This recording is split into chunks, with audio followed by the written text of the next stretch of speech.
Welcome to episode 32 of the Feed Your Soul with Kim podcast. Today we talk about holiday hungers. What are you really hungry for? We're going to look at the 4 holiday hungers. We're going to learn about 7 emotional triggers and what you can do about them, and get into action with 5 different ideas to end holiday hunger. Let's get started.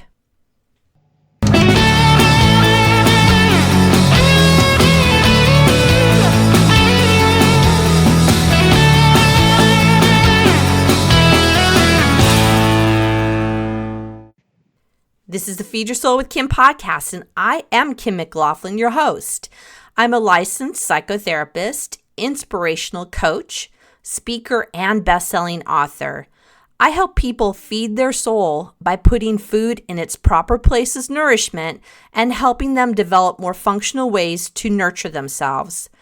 This can't be more true than what's going on right now. We are deep in the holiday season, and there is a lot going on around food and people and events, and I have a lot to talk about. I find over this holiday season, or actually any of these holiday seasons, that we're often feeding things other than ourselves. We're often not nourishing ourselves in the way we want to. And when I talk about the idea of feeding your soul, which is my tagline all over the place, it's really about coming into that inner knowing of how we need to really feed ourselves in a way that's much more productive than how we've been doing it up until this point in time. So this is going to be some of the ideas we're going to talk about today, because we can find that it's hard to manage hunger, hard to manage food over the holidays. I think it's especially harder over the holidays than it is at any other point in time. And people will constantly tell me, and actually this has been feelings for me too, is that we'll feel scared, confused, and upset about food this time of year, or more upset about our bodies and our weight, our also how we eat food and the types of food we eat and how much we eat. And as I've been saying over and over again, this is really the holiday trifecta. It's 3 months of food in your face from the months of October all the way to January the 1st. And what I've realized this season more than any others, that partly what gets us going is the idea that these foods are different foods than what we allow ourselves or even in season the rest of the year, and they make them even more special. There's a lot that happens over this holiday season in terms of expectations of ourselves, expectations that others have, that I think make it really tough for us to then enter into situations with food that is food that might be triggers for us, or food, actually not the foods are the triggers, the situation is the trigger, and that we have these difficult feelings or difficult things happen over the holidays, and the difficulty that we're feeling shows up in food. We kind of can be concerned or wonder, like, why am I upset? Why am I overwhelmed? This is supposed to be the most wonderful time of the year. I'm supposed to be happy. And that's often far away from where people really feel. And I'm not talking about feeling really down and blue. I talked about holiday blues in the last podcast, and that was really about a lot of depression and sadness and loneliness. But I'm talking about just a general feeling that the holiday doesn't always match how we feel it should match with us or how it should be. There's also this predisposition, this kind of expectation that we're going to overeat this time of year, and that leads into a tendency to actually emotionally overeat. When we're feeling more emotions coming up, which happens during all of this holiday trifecta, and there's more food, it really becomes our go-to with what we're going to do to take care of ourselves. There are the foods that show up that we don't normally have. I find it's really interesting that there's this marketing around these special foods this time of year, and there are a bunch of items that show up that are advertised, and we all want them because they're so special this time of year. And we tend to want it when it comes out. I'm thinking like, pumpkin spice latte is one of the things I think of that is really marketed to this one time of year. And if you don't get it during that time, you can't get it again for another year. And that can feel like we want to go in and binge and overdo it because we'll end up having to restrict the rest of the year because it's just not available. It's been an interesting idea that I've thought of, that it's really in the marketing that creates this kind of desire for it because we can't get it at any other time of the year. And that, I think, goes also with a lot of other foods. I think of like turkey at Thanksgiving. I don't think I have turkey any other time of the year then. And it made me wonder this year that if it's such a food that I really like and want, why don't I have it other times of the year? And it really made me think of the idea that maybe I am not allowing myself to have it, and maybe I'll want to have it because it's not a food that I want to feel restricted from or that I can't have. So it's just been something I've been thinking about, and I'm sure I'll talk about that more in upcoming podcasts. I remember when I was working in agency work that there would end up being a lot of food around the October, November, December timeframe. And right now, this winter holiday, Christmas time of year, oh my gosh, there'd be so much food. There would be vendors that would bring in stuff to thank us for the year.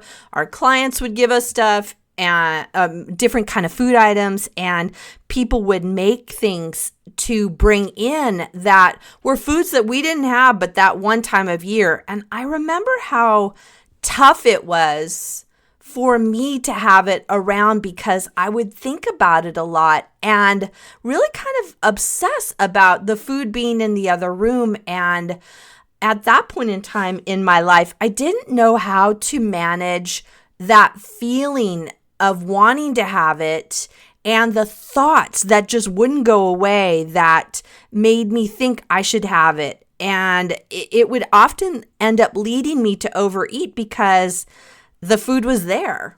I remember walking past it and thinking about when I could have it next, and knowing that it was there really made it hard for me. It's not like at home where the food's not on the counter, it's in the refrigerator or it's in the cupboards. It's not readily available like it was when I was doing office work. And I found that really hard. I'm not sure how that is for all of you, but I know a lot of my clients talk about how hard it is when there's that food sitting around and we tend to then have those obsessive thoughts about wanting to have it. I'm grateful right now because I don't have that in my office where I work. We don't put food out like that. So there's nothing out and about to eat. And I think of how hard it is for other people when they're working in offices and having that food all around. So it's something to consider whether that's important for you to have food sitting around like that, or maybe as a group you decide to put it away. But today we'll actually talk about the different kind of hungers, and there is a hunger that goes into that idea of having food out and about and the thoughts that go with it. During this holiday time, what can happen is we can end up kind of restricting ourselves, that there's this food that only comes out but once a year at whatever, October, November timeframe. October is generally the Halloween candy. Thanksgiving time is generally like the turkey and the pie and whatever, potatoes, mashed potato kind of thing. And then Christmas time is often the candy, lots of sweets, and lots of foods that we don't normally have. And I want you to wonder if you're doing any kind of restricting around the food that's out and about. Remember, we talked before about the dieting mindset, which is that dieting cycle where if you're looking at a circle, the top of that circle is dieting and restricting. And if you move down that circle, we will tend to then have a binge and overeat when we are restricting. At some point in time, there's going to be a binge going around that circle. And then we coming up that circle, then that feeling of guilt and resentment that we've eaten. And then in time we end up restricting again and going on that diet. This also happens around holiday food. And I know that a lot of people will overeat or talk about eating. I see a lot or hear a lot of people talking about overeating during this time frame, during the October-November time frame, because then they say, well, it's but once a year I have these foods. I'm going to have them. I'm going to go all in. And then come January 1, I'm going to diet. I'm going to restrict. And that ends up being that cycle that we get in. And I want to wonder with you that, do we want to hop off of that diet cycling and look at a different way, a more functional way, a more empowered way to be over this holiday time in regards to food and in regards to how we look at food over this time period? I thought it'd be good to look back on what we talked about before in terms of the 4 hungers. And actually, I call them in this one the holiday hungers because they really show up this time of year. The 4 hungers are head hunger, mouth hunger, heart hunger, and stomach hunger. Stomach hunger is that hunger that's that physical hunger that we want to be in touch with when we're eating. And it should be, if we're really focused in on our body and in on intuitive eating, that's more of how we can go to the table in terms of eating. We can look at each of these 4 hungers and they can tell us then what we need to do. If it's physical hunger, eat. Very simple. But when it's head hunger, that's where it can get to be kind of complicated. That head hunger was what was coming up for me when I talked about working in agency work, where the food was out and about in the break room and I kept thinking about having it. Actually, I couldn't not think about it. It was really tough. I really had a hard time with that. And possibly some of that comes up for some of you. I had to find ways to rethink about food and rethink about how I manage or feel empowered around food. And that helped a lot with that head hunger. Another type of hunger is heart hunger. And that really is what I would call emotional hunger. And what we can do with that emotional hunger is look at what those emotional triggers are and what are the emotions that are showing up that are leading us to want to eat and overeat. I want you to consider that if it's heart hunger, what is that hunger telling you? Maybe there's a need in terms of taking care of the emotions when that heart hunger shows up, that you're needing to take care of your feelings rather than eating. If we eat when we have any other hunger rather than physical hunger, we're not going to satisfy the real need of that hunger. So for heart hunger, the need really is to look at our emotions and what's going on emotionally inside of us. The other type of hunger is mouth hunger, and that's when food items just sound good. It's that sense that you have a need to eat because it tastes good, that kind of salivating and yearning for a certain food item. I think of that a lot. That mouth hunger for me shows up when I'm in the mall and they'll have whatever baking within the mall, and they'll really kind of waft that fragrance through the mall, so that you then have this instant thought of, oh, yum, I'm thinking of having this certain food, and your mouth starts to salivate because that marketing, that brilliant marketing of having the smell come through the mall makes you then want that food. But it's not really any kind of physical hunger. It's really mouth hunger that is leading you to want to eat. It can be really confusing when you're at an event and you're not feeling physical hunger and you want the item because it's something, like I said, that you haven't had very often, and you're at an event, there's a special food, you're not feeling overly hungry, and you want it anyway. And that's the time where I say, if it's an event you're at and it's something you really want and you're not overly hungry, eat it. It's fine. It's okay to eat things when you're not totally hungry. People do that all of the time.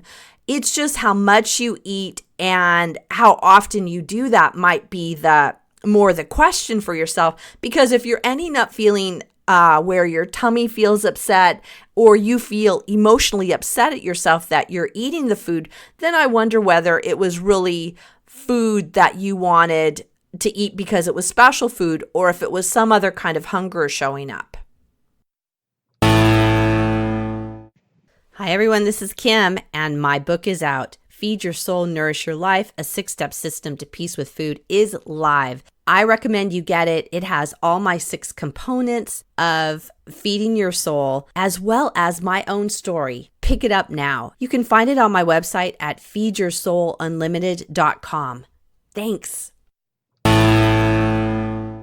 What we don't want to do is we don't want to restrict or feel like we can't have foods, because when we restrict, then we're going to ultimately binge, and then we're ultimately going to feel guilty about that. So if it's a special food, have it, enjoy it, and then be done with it and move on with what you're doing. There can really be this sense and feeling of powerlessness around food this time of year. And you might say, let's just do it. Like I said before, you might say, I'm just going to go all in and I'm just going to overeat because I'll then diet at the new year.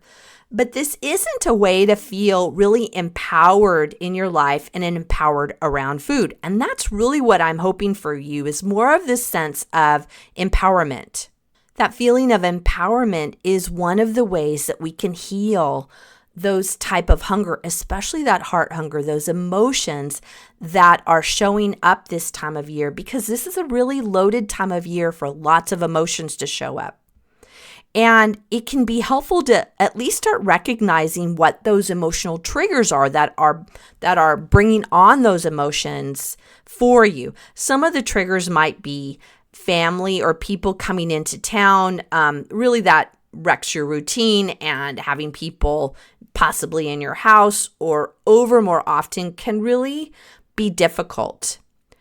Another emotional trigger can be going to visit people. You then are out of your house, you're out of your routine, you're out of your kind of normal food that you're eating, and that can be really tough, and that can be a trigger.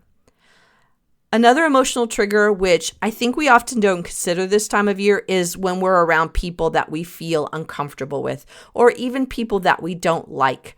There's a lot of times in families and even friendship groups that there's people that we don't like, that don't resonate with us, and actually might be mean, or we have a bad history with them.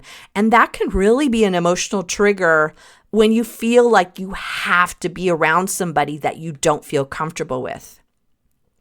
Another emotional trigger is feeling that we have to give up our needs in order to meet other people's needs. That's a lot of what happens now, is that feeling of codependency, that I've got to give up my needs in order to support you. And we're going to talk about that a little bit further in plans of action. So I think we're going to address this a bit later. Another emotional trigger can be people or situations that bring up feelings of regret or sadness from the past. Some things that just weren't done, and it can bring up old memories this time of year. I think more than a lot of other times of year is the holiday season brings up old feelings, and just notice that that's going on and start naming that as for what it is. Another emotional trigger can be not seeing the people that you want to see, feeling that your family isn't around, or they're across country, or they're unavailable, or possibly they've passed away and you feel sad that they're gone. That can be a huge emotional trigger, and start noticing that that's going on for you, that feeling of missing people and wanting the holidays to be different than they are right now. Lastly, an emotional trigger that I thought we needed to at least put on the table is overspending. Overspending is really tough, and you can end up really putting yourself in a lot of debt. And I wonder for you, if you're looking at overspending, what's the emotion going on that leads you to want to overspend? Are you feeling guilty because you haven't done enough for somebody, or thinking you have to give people a thing? And just consider what that overspending might mean for you. When we have a history of using food to satisfy our feelings, it becomes our go-to in these uncomfortable situations. So what are the things you can do? I say this pretty much, I think, each podcast, but it's super important. Start recognizing and noticing those feelings. And I like to ask myself when these situations come on where I'm thinking of overeating or I've started to overeat, I start talking to myself and asking myself these questions are literally what I do. I ask myself, what's going on? What's making me feel uncomfortable? And what would I like to do about it? Those are really great questions that lead me to go inside of myself and move beyond those emotional triggers and to be more empowered or feel more empowered in situations. I find for myself when I feel the worst is when I don't have a plan for when I might feel powerless in these holiday situations. And it might be I feel powerless in terms of food, in terms of other people, or in terms of situations. And when I don't know what to do, when I haven't thought it through in advance, I feel really powerless. What works best for me is to have plans. Have a plan of action. And here are some here are some feelings that come up and then what you can do around them. One feeling that comes up a lot is loneliness, just feeling lonely and feeling lonely at home, or also feeling lonely when you're in situations, just feeling like you're not having that emotional connection. Start noticing and recognizing it when you're feeling that sense of loneliness. Another feeling that shows up is feeling uncomfortable, and it's another feeling that surfaces a lot. And for me, it's often a feeling of just something seems off, and then I can recognize it's just I'm feeling uncomfortable. And then when I check in with those 3 questions, I can then figure out what I need to do about it. Lastly, what happens is feelings of sadness. And we talked last podcast in the holiday blues a lot about sadness, so I'm not really going to go into that much this time. But I want you to remember that this season brings up memories and thoughts of what's happened in the past or what we don't have, and that can bring a lot of sadness. So how do we get into action? And you guys know I love having actionables, and I think you could do any one of these this next week and feel really good about yourself. One of the actions I love to get into is to do activities that don't involve food and don't involve money. And one of those things I love to do is to go drive around and see the holiday lights. I love the creativity that people have and the way that they really embrace the lights. And I find it so fulfilling to have music going and to just go around and see the creativity. So that's one of the things I love to do to get into action to help me with these emotional triggers, is to go and do something that doesn't involve food and doesn't involve money. Another action that I like to do is being physically active. If you don't generally go to the gym, this might be the time to do it. I find that, the first of the year, January, is where people start going back to the gym. It's really very crowded that time of year. I find that this is the best time for me to keep in my schedule my routine of going to the gym. And I already go to the gym regularly. I have regular activities. And what I find is that I can tend to give up the gym or give up being physically active because my schedule gets too busy. I have found that it's a must do. It's something that I have to do, especially this time of year, and it keeps me feeling good in my body, and it helps me to feel empowered within myself. I'm not talking about movement that is anything to work off the calories or bad food. It's really just about how I keep my body in motion. Another thing I like to do to get into action is to calendar my needs, including my downtime. And I am really into more downtime this year more than others. I've really looked at the schedule and calendared in time for myself in a way that really works for me. I also calendar what my family wants to do over the holidays. And this is where there's negotiation for me in terms of what do I want to do and what do they want to do, and at what point do I feel like I'm giving up my needs for everybody else. And I want to make sure that my needs are fit tightly in that schedule. And like I said, this year is going to be more reflection and more quiet time for me, and I've put that in the schedule and really made it a priority for myself.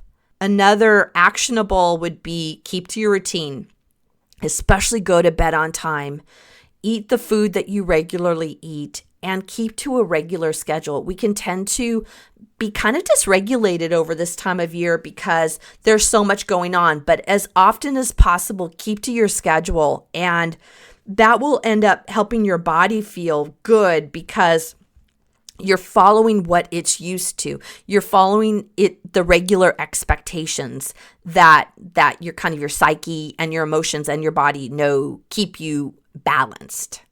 Lastly, in order to get into action is to stick to a budget and set realistic goals about what you can and can't afford. Spend the amount of money you planned and really challenge yourself if you're thinking of going over it. I wrote down this quote for myself, and I love this one. My presence is my present. And I've been thinking about that a lot, is how can I have my presence be more available, and that the focus is less on gifts and more of the gift of myself. So those are some actionables I really encourage you to do this next week, is to plan an action or an activity that doesn't involve food or money. Get physically active in a certain way that fits for you. Calendar what you need. Keep to your routine and stick to your budget. Those are some really great tips that will really help keep your emotional triggers balanced and keep you in an empowered state. I'm so happy that you were here. I have been talking a lot over these last few podcasts about the holidays because I think it's so important, and I want to be that support for you. I hope you join our free Facebook community, Feed Your Soul community, to get more encouragement and positive regard, because that's really what we need this time of year. This is Kim McLaughlin. This is Feed Your Soul with Kim podcast. Thank you so much for joining us, and I look forward to talking with you next week. Bye, everyone. Thank you for joining us on the Feed Your Soul with Kim podcast.